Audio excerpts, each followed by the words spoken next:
Hi all, ಎಲ್ಲರಿಗೂ ನಮಸ್ಕಾರ. ಇವತ್ತು ನಾನು ಬೆಳಗ್ಗೆ ಸ್ವಲ್ಪ ಲೇಟಾಗಿದ್ದೆ. ನಂತರ ಬಾಗಿಲು ಕಸ ಗುಡಿಸ್ಬಿಟ್ಟು ರಂಗೋಲೆ ಹಾಕಿದೆ. ಅಷ್ಟರಲ್ಲಿ ನನ್ನ ಮಗನೂ ಎದ್ದಿದ್ದ. ಸರಿ ಅಂತ ಹೇಳಿ ಇಬ್ಬರು ಬೆಳಗ್ಗೆನೇ ಒಂದೊಂದು ಲೋಟ ಬಿಸಿನೀರು ಕುಡಿದ್ವಿ.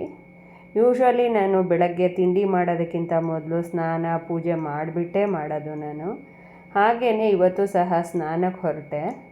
ಇದಕ್ಕೆ ಮೊದಲು ನಾನು ಏನು ಹೇಳೋದಕ್ಕೆ ಇಷ್ಟಪಡ್ತೀನಿ ಅಂದರೆ, ಪ್ಲೀಸ್ ಯಾರೆಲ್ಲ ನನ್ನ ಚಾನಲ್ನ ಹೊಸದಾಗಿ ನೋಡ್ತಾ ಇದ್ದೀರಾ ತಪ್ಪದೆ ಸಬ್ಸ್ಕ್ರೈಬ್ ಮಾಡಿ, ಶೇರ್ ಮಾಡಿ, ನನ್ನ ವ್ಲಾಗ್ನ ಲೈಕ್ ಮಾಡಿ ಮತ್ತು ಕಮೆಂಟ್ ಮಾಡಿ.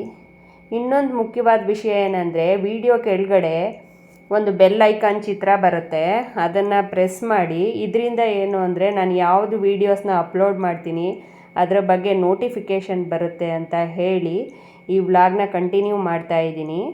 ಸ್ನಾನ ಆಯಿತು, ನಂತರ ಪೂಜೆ ಮಾಡಿದೆ. ಪೂಜೆ ಮಾಡಿಬಿಟ್ಟು ಅಡುಗೆ ಮನೆಗೆ ಬಂದೆ. ಏನಪ್ಪ ಇವತ್ತು ತಿಂಡಿ ಮಾಡೋದು ಅಂತ. ಅಷ್ಟರಲ್ಲಿ ಟೊಮೆಟೊ ಬಾತ್ ಮಾಡೋಣ ಅಂತ ಹೊಡಿತು. ಸರಿ ಅಂತ ಹೇಳಿ ಟೊಮೆಟೊ ಮತ್ತು ಈರುಳ್ಳಿ ಎಲ್ಲ ಹೆಚ್ಕೊಂಡೆ. ನಂತರ ಕುಕ್ಕರ್ನ ಒಗ್ಗರಣೆಗೆ ಇಟ್ಬಿಟ್ಟು ಒಗ್ಗರಣೆ ಮಾಡಿ ಅಕ್ಕಿ ತೊಳೆದು ಹಾಕಿ ಲಿಡ್ ಕ್ಲೋಸ್ ಮಾಡಿದೆ.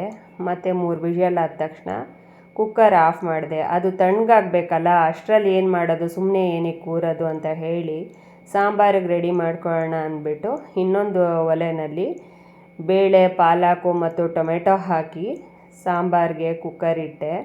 ಅಷ್ಟರಲ್ಲಿ ತಿಂಡಿ ಮಾಡಿದ್ದು ಕುಕ್ಕರ್ ತಣ್ಣಗಾಗಿತ್ತು ಅಂತ ಹೇಳಿ ಬಾತ್ ಇಬ್ಬರು ತಿನ್ನೋಣ ಅಂತ ಅಂದ್ಕೊಂಡು ರೆಡಿ ಆದ್ವಿ. ನೋಡಿ ಬಾತ್ ಎಷ್ಟು ಚೆನ್ನಾಗಾಗಿದೆ ಅಂತ, ತುಂಬ ಚೆನ್ನಾಗಿ ಟೇಸ್ಟಾಗಿ ಬಂದಿತ್ತು. ಸರಿ ಇಬ್ಬರು ಒಟ್ಟಿಗೆ ಕೂತ್ಕೊಂಡು ತಿಂಡಿ ತಿಂದ್ವಿ ಮತ್ತು ಟೀ ಮಾಡ್ಕೊಂಡು ಕೂಡಿದೆ. ಅಷ್ಟರಲ್ಲಿ ಸಾಂಬಾರು ಕುಕ್ಕರು ಸಹ ಕೂಗಿ ತಣ್ಣಗಾಗಿತ್ತು. ಹೋಗಲಿ, ನಾವು ಈಗ ಸಾಂಬಾರು ಮಾಡಿ ಇಟ್ಬಿಡೋಣ, ನಂತರ ಬೇರೆ ಮನೆ ಕ್ಲೀನಿಂಗ್ ಕೆಲಸ ಸ್ಟಾರ್ಟ್ ಮಾಡೋಣ ಅಂತ ಅಂದ್ಕೊಂಡು ನಾನು ಸಾಂಬಾರಿಗೆ ಒಗ್ಗರಣೆ ಹಾಕಿದೆ ಮತ್ತು ಕಾಯಿ ಕಡ್ಡೆ ಎಲ್ಲ ರುಬ್ಕೊಂಡು ಹುಳಿ ಖಾರ ಎಲ್ಲ ಹಾಕಿ ಸಾಂಬಾರು ರೆಡಿ ಮಾಡಿ ಇಟ್ಟೆ. ಇವಾಗ ಆಲ್ಮೋಸ್ಟ್ ನನ್ನ ಅರ್ಧ ದಿನದ ಕೆಲಸ ಮುಗೀತು ಅಂತಲೇ ಅಂದ್ಕೊಂಡೆ. ಏಕೆಂದರೆ ತಿಂಡಿ ಮತ್ತು ಸಾಂಬಾರು ಆಗಿಬಿಟ್ರೆ ನಮ್ದು ಎಲ್ಲ ಕೆಲಸ ಆದಂಗೆ ಲೆಕ್ಕ. ಇನ್ನು ಅರ್ಧ ಕೆಲಸ ಯಾವುದು ಅಂದರೆ ಮನೆ ಕ್ಲೀನಿಂಗು. ಅದನ್ನು ನೆಕ್ಸ್ಟ್ ಮಾಡೋಣ ಅಂತ ಹೇಳಿಕೊಂಡು ಈ ವಿಡಿಯೋನ ಎಂಡ್ ಮಾಡ್ತಾಯಿದ್ದೀನಿ. ನೆಕ್ಸ್ಟ್ ವ್ಲಾಗಲ್ಲಿ ನಾವು ಮೀಟ್ ಆಗೋಣ. ಎಲ್ಲರಿಗೂ take care and bye bye.